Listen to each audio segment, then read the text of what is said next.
चलिए, संसाधन हम लोग पढ़ रहे थे। इसके पिछले वीडियो में हम लोगों ने संसाधन का विकास, संसाधन नियोजन आदि विषयों पर, आदि टॉपिक पर हमने बात की थी। आज हम लोग मृदा संसाधन को देखेंगे। मृदा मिट्टी अथवा मृदा सबसे महत्वपूर्ण नवीकरण योग्य प्राकृतिक संसाधन है। यह पौधों के विकास का माध्यम है जो पृथ्वी पर विभिन्न प्रकार के जीवों का पोषण करती है। मृदा एक जीवंत तंत्र है। मृदा बनने की प्रक्रिया में उच्चावच, जनक शैल अथवा संकर शैल, जलवायु, वनस्पति और अन्य जैव पदार्थ और समय मुख्य कारक हैं। प्रकृति के अनेकों तत्व जैसे तापमान परिवर्तन, जल की क्रिया, पवन और अपघटन क्रियाएं आदि मृदा बनने की प्रक्रिया में योगदान देते हैं। मृदा में होने वाले रासायनिक और जैविक परिवर्तन भी महत्वपूर्ण है। मृदा जैव, ह्यूमस और अजैव दोनों प्रकार के पदार्थों से बनती है। मृदाओं का वर्गीकरण देख लेते हैं। भारत में अनेक प्रकार की उच्चावच, भू आकृतियाँ और वनस्पतियाँ पाई जाती हैं।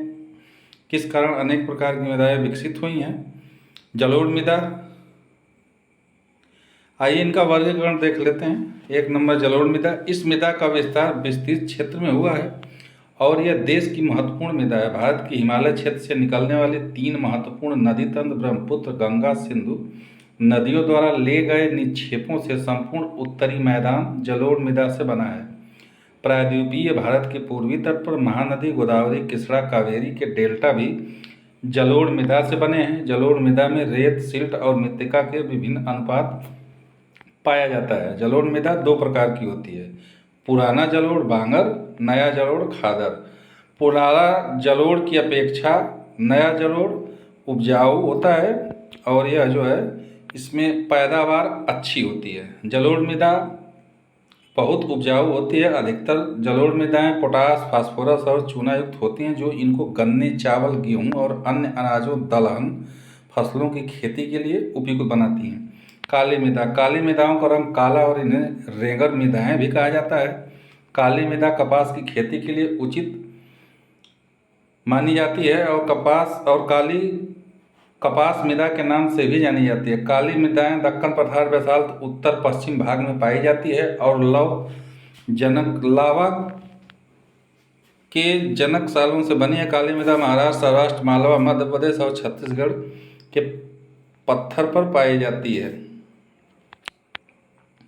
लाल और पीली मृदा। लाल मृदाओं का लाल रंग रवेदार, आग्नेय और रूपांतरित चट्टानों में लौह धातु के प्रसार के कारण होता है। इनका पीला रंग इनमें जल योजन के कारण होता है। लाल और पीली मृदाएं उड़ीसा, छत्तीसगढ़, मध्य गंगा मैदान के दक्षिणी छोर पर और पश्चिमी घाट के पहाड़ी पद पर पाई जाती हैं। लैटराइट मिट्टा। लैटराइट मिट्टा का निर्माण उष्णकटिबंधीय तथा उपोष्णकटिबंधीय जलवायु क्षेत्रों में आर्द्र तथा शुष्क ऋतुओं के एक के बाद एक आने के कारण होता है। यह भारी वर्षा से अत्यधिक निच्छालन का परिणाम है। यह मिट्टी अधिकतर गहरी तथा अम्लीय, इसका पीएच मान 6 से भी कम होती है। यह मिट्टी अधिकतर दक्षिणी राज्यों, महाराष्ट्र के पश्चिमी घाट क्षेत्र, उड़ीसा, पश्चिम बंगाल के कुछ भागों तथा उत्तर पूर्वी प्रदेशों में पाई जाती है। मृदा संरक्षण की उचित तकनीक अपनाकर इन मैदानों पर कर्नाटक, केरल और तमिलनाडु में चाय और कॉफ़ी उगाई जाती है। तमिलनाडु, आंध्र प्रदेश और केरल की लाल लैटराइट मृदाएँ काजू की फसल के लिए अधिक उपयुक्त हैं। मरुस्थली मृदा। इस मृदा का रंग भूरा और लाल होता है। यह आमतौर पर रेतीली और लवणीय होती हैं। कुछ क्षेत्रों में नमक की मात्रा इतनी अधिक है कि झीलों से जल वाष्पीकृत करके खाने का नमक भी बनाया जाता है। यह मृदा राजस्थान क्षेत्र में बड़े पैमाने पर पाई जाती है।